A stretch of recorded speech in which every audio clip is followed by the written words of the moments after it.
नमस्कार दोस्तों। आज सुनेंगे मुंशी प्रेमचंद जी की कहानी सवा सेर गेहूँ। तो चलिए सुनते हैं। किसी गांव में शंकर नाम का एक कुर्मी किसान रहता था। सीधा साधा गरीब आदमी था। अपने काम से काम, ना किसी के लेने में ना देने में। छक्का पंजा न जानता था। छल प्रपंच की उसे छू भी न लगी थी। ठगे जाने की चिंता न थी। ठग विद्या न जानता था। भोजन मिला खा लिया, ना मिला चबैने पे काट दी। चबैना भी ना मिला तो पानी पी लिया और राम का नाम लेकर सो रहा। किंतु जब कोई अतिथि द्वार पर आ जाता था तो उसे इस निवृत्ति मार्ग का त्याग करना पड़ता था। विशेषकर जब साधु महात्मा पदार्पण करते थे तो उसे अनिवार्यता सांसारिकता की शरण लेनी पड़ती थी। खुद भूखा सो सकता था, पर साधु को कैसे भूखा सुलाता। भगवान के भक्त ठहरे। एक दिन संध्या समय एक महात्मा ने आकर उसके द्वार पर डेरा जमाया। तेजस्वी मूर्ति थी, पीतांबर गले में, जटा सिर पर, पीतल का कमंडल हाथ में, खड़ाऊ पैर में, ऐनक आंखों पर। संपूर्ण वेश उन महात्माओं का सा था जो रईसों के प्रासादों में तपस्या, हवा गाड़ियों पर देवस्थानों की परिक्रमा और योग सिद्धि प्राप्त करने के लिए रुचकर भोजन करते हैं। घर में जौ का आटा था, वह उन्हें कैसे खिलाता। प्राचीन काल में जौ का चाहे जो कुछ महत्व रहा हो, पर वर्तमान समय में जौ का भोजन सिद्ध पुरुषों के लिए दुष्पाच्य होता है। बड़ी चिंता हुई, महात्मा जी को क्या खिलाऊं। आखिर निश्चय किया कि कहीं से गेहूं का आटा उधार लाऊं, पर गांव भर में गेहूं का आटा न मिला। गांव में सब मनुष्य थे, देवता एक भी न था, अतः देवताओं का पदार्थ कैसे मिलता। सौभाग्य से गांव के विप्र महाराज के यहाँ से थोड़े से गेहूं मिल गए। उसने सवा सेर गेहूं उधार लिया और स्त्री से कहा कि पीस दे। महात्मा जी ने भोजन किया, लंबी तान कर सोए। प्रातःकाल आशीर्वाद देकर अपनी राह ली। विप्र महाराज साल में 2 बार खलिहानी किया करते थे। शंकर ने दिल में कहा, सवा सेर गेहूं उन्हें क्या लौटाऊं, पसेरी के बदले कुछ ज़्यादा खलिहानी दे दूंगा। यह भी समझ जाएंगे, मैं भी समझ जाऊंगा। चैत में जब विप्र जी पहुंचे तो उन्हें 1.5 पसेरी के लगभग गेहूं दे दिया और अपने को उरिर समझकर उसकी कोई चर्चा न की। विप्र जी ने फिर कभी न मांगा। सरल शंकर को क्या मालूम था कि यह सवा सेर गेहूं चुकाने के लिए उसे दूसरा जन्म लेना पड़ेगा। 7 साल गुजर गए। विप्र जी विप्र से महार्जन हो गए। शंकर किसान से मजूर हो गया। उसका छोटा भाई मंगल उससे अलग हो गया था। एक साथ रहकर दोनों किसान थे, अलग होकर मजदूर हो गए। शंकर ने चाहा कि द्वेष की आग भड़कने ना पाए, किंतु परिस्थितियों ने उसे विवश कर दिया। जिस दिन अलग अलग चूल्हे जले वह फूट फूट कर रोया। आज से भाई भाई शत्रु हो जाएंगे। एक रोएगा तो दूसरा हंसेगा। एक के घर में मातम होगा तो दूसरे के घर गुलगुले पकेंगे। प्रेम का बंधन, खून का बंधन, दूध का बंधन आज टूटा जाता है। उसने भगीरथ परिश्रम से कुल मर्यादा का वृक्ष लगाया था। उसे अपने रक्त से सींचा था। उसको जड़ से उखड़ता देखकर उसके हृदय के टुकड़े हुए जाते थे। 7 दिनों तक उसने दाने की सूरत न देखी। दिन भर जेठ की धूप में काम करता और रात को मुंह लपेट कर सो रहता। इस भीषण वेदना और दूसरा कष्ट ने रक्त को जला दिया, मांस और मज्जा को घुला दिया। बीमार पड़ा तो महीनों तक हाथ न उठा। अब गुजर बसर कैसे हो। 5 बीघे के आधे खेत रह गए, 1 बैल रह गया। खेती क्या खाक होती। अंत को यहाँ तक नौबत पहुँची कि खेती केवल मर्यादा रक्षा का साधन मात्र रह गई। जीविका का भार मजूरी पर आ गया। 7 वर्ष बीत गए। एक दिन शंकर मजूरी करके लौटा तो राह में विप्र जी ने टोक कर कहा, शंकर, कल आके अपने बीज बैंक का हिसाब कर ले। तेरे यहाँ 5.5 मन गेहूँ कब के बाकी पड़े हुए हैं और तू देने का नाम नहीं लेता। हजम करने का मन है क्या। शंकर ने चकित होकर कहा, मैंने तुमसे कब गेहूँ लिए थे जो 5.5 मन हो गए। भूलते हो, मेरे यहाँ किसी का इना छटाक भर अनाज है, न 1 पैसा उधार। विप्र, इसी नियत का तो यह फल भोग रहे हो कि खाने को नहीं जुड़ता।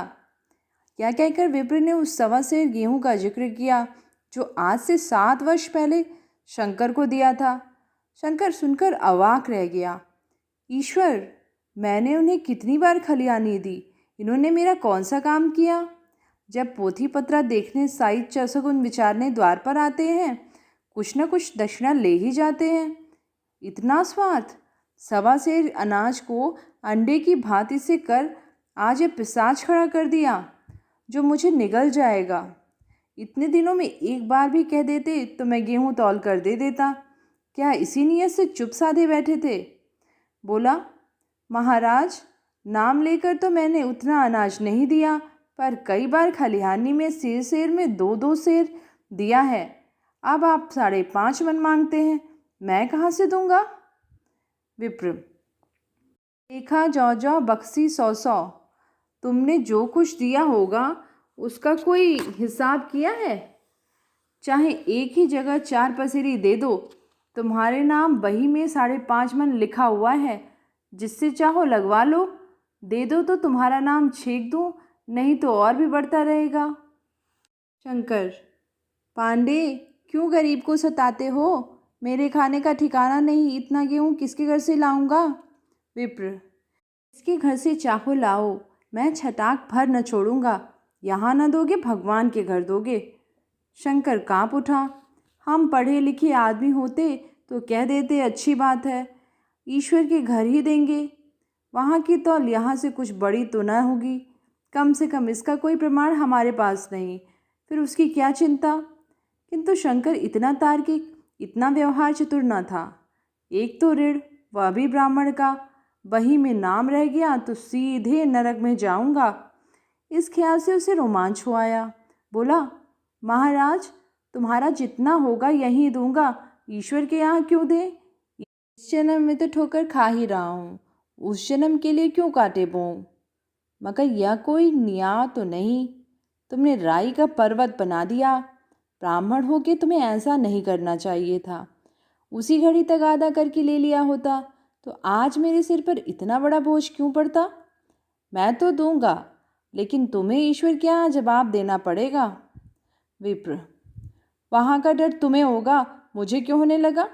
वहाँ तो सब अपने ही भाई बंधु हैं, ऋषि मुनि सब तो ब्राह्मण ही हैं, देवता भी ब्राह्मण हैं। जो कुछ बने बिगड़ेगा संभाल लेंगे। तो कब देते हो? शंकर, मेरे पास रखा तो है नहीं, किसी से मांग जांच कर लाऊंगा तभी ना दूंगा। विप्र, मैं यह न मानूंगा। 7 साल हो गए, अब एक दिन का भी मुलाहिजा ना करूंगा। गेहूँ नहीं दे सकते, दस्तावेज लिख दो। शंकर, मुझे तो देना है, चाहे गेहूँ लो चाहे दस्तावेज लिखाओ। किस हिसाब से दाम रखोगे? विप्र, बाजार भाव 5 सेर का है तो मैं 5.25 सेर का काट दूंगा। शंकर, जब दे ही रहे हो तो बाजार भाव काटूंगा, पाव भर छुड़ाकर क्यों दोषी बनूं? हिसाब लगाया तो गेहूं का दाम 60 रुपये हुए। 60 रुपये का दस्तावेज लिखा गया, 3 रुपये सैकड़े सूद। साल भर में न देने पर सूद का दर 3.5 रुपये सैकड़े। 12 आने का स्टैम्प, 1 रुपया दस्तावेज की तहरीर शंकर को ऊपर से देनी पड़ी। गांव भर ने विप्र जी की निंदा की, लेकिन मुंह पर नहीं। महाराज से सभी लोगों को काम पड़ता है, उसके मुंह कौन आए? शंकर ने साल भर कठिन तपस्या की। मियाद के पहले रुपए अदा करने का उसने व्रत सा कर लिया। दोपहर को पहले भी चूल्हा न जलता था, चबैने पर बसर होती थी, अब वह भी बंद हुआ। केवल लड़के के लिए रात को रोटियां रख दी जाती थीं। पैसे रोज का तंबाकू पी जाता था। यही एक व्यसन था जिसका वह कभी त्याग न कर सका था। अब यह व्यसन भी कठिन व्रत में भेंट हो गया। उसने चीलम पटक ली और हुक्का तोड़ दिया, तंबाकू की हांडी चूर चूर कर डाली। कपड़े पहले ही त्याग की चरम सीमा तक पहुंच चुके थे, अब वह प्रकृति की न्यूनतम रेखाओं में आबद्ध हो गए। शिर की अस्थिभेदक सीत को उसने आग ताप कर काट लिया। इस ध्रुव संकल्प का फल आशा से बढ़कर निकला। साल के अंत में जिसके पास 60 रुपये जमा हो गए, उसने समझा पंडित जी को इतने रुपए दे दूंगा और कहूँगा, महाराज बाकी रुपए भी जल्दी आपके सामने हाजिर करूँगा। 15 रुपये की तो बात है, क्या पंडित जी इतना भी ना मानेंगे? उसने रुपए लिए और ले जाकर पंडित जी के चरण कमलों पर अर्पण कर दिया। पंडित जी ने विस्मित होकर पूछा, किसी से उधार लिया क्या? शंकर, किसी से उधार लिया क्या? शंकर, नहीं महाराज, आपकी आशीष से आपकी मजूरी अच्छी मिली। विप्र, लेकिन यह तो 60 रुपये ही हैं। शंकर, हाँ महाराज, इतनी अभी लीजिए, बाकी 2-3 महीने में दूंगा, मुझे उऋण कर दीजिए। विप्र, उऋण तो तभी होगे जब मेरी कौड़ी कौड़ी चुका दोगे। जाकर मेरे 15 रुपये लाओ और जाओ। शंकर, महाराज इतनी दया करो, अब सांझ की रोटियों का भी ठिकाना नहीं है। गांव में हूँ तो कभी न कभी दे ही दूंगा। विप्र, मैं यो रोग ना पालूंगा, ना बहुत बातें करना जानता हूँ। अगर पूरे रुपए ना मिलेंगे तो आज से 3.5 रुपये सैकड़े का ब्याज लगेगा। अपने रुपए चाहे अपने घर में रखो, चाहे मेरे यहाँ छोड़ जाओ। शंकर, अच्छा, जितना लाया हूँ उतना रख लीजिए, जाता हूँ कहीं से 15 रुपये और लाने की फिक्र करता हूँ।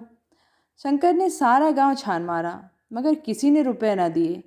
इसलिए नहीं कि उसका विश्वास न था, इसलिए कि रुपया न था, बल्कि इसलिए कि पंडित जी के शिकार को छेड़ने की किसी में हिम्मत न थी। क्रिया के पश्चात प्रतिक्रिया नैसर्गिक नियम है। शंकर साल भर तक तपस्या करने पर जब ऋण से मुक्त होने में सफल ना हो सका तो उसका संयम निराशा के रूप में परिणत हो गया। उसने समझ लिया कि जब इतना कष्ट सहने पर भी साल भर में 60 रुपये से अधिक जमा न कर सका तो अब कौन सा उपाय करेगा जिसके द्वारा उससे दूने रुपए जमा हो।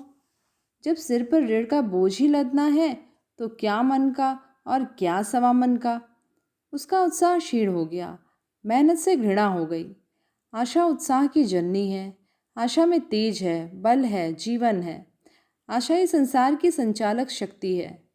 शंकर आशाहीन होकर उदासीन हो गया। जरूरतें जिनको उसने साल भर टाल कर रखा था अब द्वार पर खड़े होने वाली भिखारिणी न थी, बल्कि छाती पर सवार होने वाली पिशाचिनी थी, जो अपनी भेंट लिए बिना जान नहीं छोड़ती। कपड़ों में चिकतियों के लगने की भी एक सीमा होती है। शंकर को चिट्टा मिलता तो वह रुपए जमा न करता, कभी कपड़े लाता, कभी खाने की कोई वस्तु। जहाँ पहले तम्बाकू ही पिया करता था वहाँ अब गांजे और चरस का चस्का भी लगा। उसे अब रुपए अदा करने की कोई चिंता न थी, मानो उसके ऊपर किसी का एक पैसा नहीं आता। जुड़ी चढ़ी होती थी पर वह काम करने अवश्य जाता था, अब काम पर न जाने के लिए बहाना खोजा करता। इस भांति 3 वर्ष निकल गए। विप्रजी महाराज ने एक बार भी तकादा न किया। वह चतुर शिकारी की भांति अचूक निशाना लगाना चाहते थे। पहले से शिकार चौंकाना उनकी नीति के विरुद्ध था। एक दिन पंडित जी ने शंकर को बुलाकर हिसाब दिखाया। 60 रुपये तो जमा थे। वह मिनका करने पर भी शंकर के जिम्मे 120 रुपये निकले। शंकर, इतने रुपए तो उसी जन्म में दूंगा, इस जन्म में नहीं हो सकता। विप्र, मैं इसी जन्म में लूंगा, मूल न सही सूद तो लेना ही पड़ेगा। शंकर, एक बैल है वह ले लीजिए, एक झोपड़ी है वह ले लीजिए, और मेरे पास क्या रखा है। विप्र, मुझे बैल बधिया लेकर क्या करना है, मुझे देने को तुम्हारे पास बहुत कुछ है। शंकर, और क्या है महाराज। विप्र, कुछ नहीं है, तुम तो हो, आखिर तुम भी कहीं मजूरी करने जाते ही हो, मुझे भी खेती के लिए मजूर रखना ही पड़ता है। सूद में हमारे यहाँ काम किया करो, जब सुविधा हो मूल दे देना। सच तो यूँ है कि अब तुम किसी दूसरी जगह काम करने नहीं जा सकते जब तक मेरे रुपए नहीं चुका दो। तुम्हारे पास कोई जायदाद नहीं है, इतनी बड़ी गठरी मैं किस एतबार पर छोड़ दूँ। कौन इसका जिम्मा लेगा कि तुम मुझे महीने महीने सूद देते जाओगे, और कहीं कमाकर जब तुम मुझे सूद भी नहीं दे सके तो मूल की कौन कहे। शंकर, महाराज, सूद में तो काम करूँगा और खाऊंगा क्या। विप्र, तुम्हारी घर वाली है, लड़के हैं, क्या वे हाथ पांव काट के बैठे हैं। रहा मैं तुम्हें आज से रोज का जौ दे दूंगा कलेवा के लिए, ओढ़ने को साल में एक कंबल पा जाओगे, एक मिर्जई भी बनवा दूंगा, और क्या चाहिए। सच है कि और लोग तुम्हें 6 आने रोज देते हैं, लेकिन मुझे ऐसी गरज नहीं है, मैं तो तुम्हें अपने रुपए भराने के लिए रखता हूँ। शंकर ने कुछ देर तक गहरी चिंता पड़े रहने के बाद कहा, महाराज, या तो जन्म भर की गुलामी हुई। विप्र, गुलामी समझो चाहे मजूरी समझो, मैं अपने रुपए भराए बिना तुमको कभी न छोड़ूंगा। तुम भागोगे तो तुम्हारा लड़का भरेगा। हाँ, जब कोई न रहेगा तब की दूसरी बात है। इस निर्णय की कहीं अपील न थी। मजूर की जमानत कौन करता, कहीं शरण न थी, भागकर कहाँ जाता। दूसरे दिन उसने विप्र जी के यहाँ काम करना शुरू कर दिया। सवा सेर गेहूं की बदौलत उम्र भर के लिए गुलामी की बेड़ी पैरों में डालनी पड़ी। उस अभागे को अब अगर किसी विचार से संतोष होता था तो यह था कि यह मेरे पूर्व जन्म का संस्कार है। स्त्री को वे काम करने पड़ते थे जो उसने कभी ना किए थे। बच्चे दानों को तरसते थे, लेकिन शंकर चुपचाप देखने के सिवा और कुछ न कर सकता था। गेहूं के दाने किसी देवता के शाप की भांति आजीवन उसके सिर से न उतरे। शंकर ने विप्र जी के यहाँ 20 वर्ष तक गुलामी करने के बाद इस दुस्साह संसार से प्रस्थान किया। 120 रुपये अभी तक उसके सिर पर सवार थे। पंडित जी ने उस गरीब को ईश्वर के दरबार में कष्ट देना उचित न समझा। इतने अन्यायी, इतने निर्दयी व न थे। उसके जवान बेटे की गर्दन पकड़ी। आज तक वह विप्र जी के यहाँ काम करता है। उसका उद्धार कब होगा, होगा भी या नहीं, ईश्वर ही जाने। पाठक इस वृत्तांत को कपोल कल्पित न समझिए, यह सत्य घटना है। ऐसे संकटों और ऐसे विप्रों से दुनिया खाली नहीं है। तो ये थी कहानी सवा सेर गेहूँ। कहानी आप सबको कैसी लगी नीचे कमेंट में लिख के ज़रूर बताइएगा, और ऐसी ही कहानियाँ सुनते रहने के लिए चैनल को सब्सक्राइब, लाइक और शेयर करिएगा। मिलते हैं एक नई कहानी के साथ। धन्यवाद।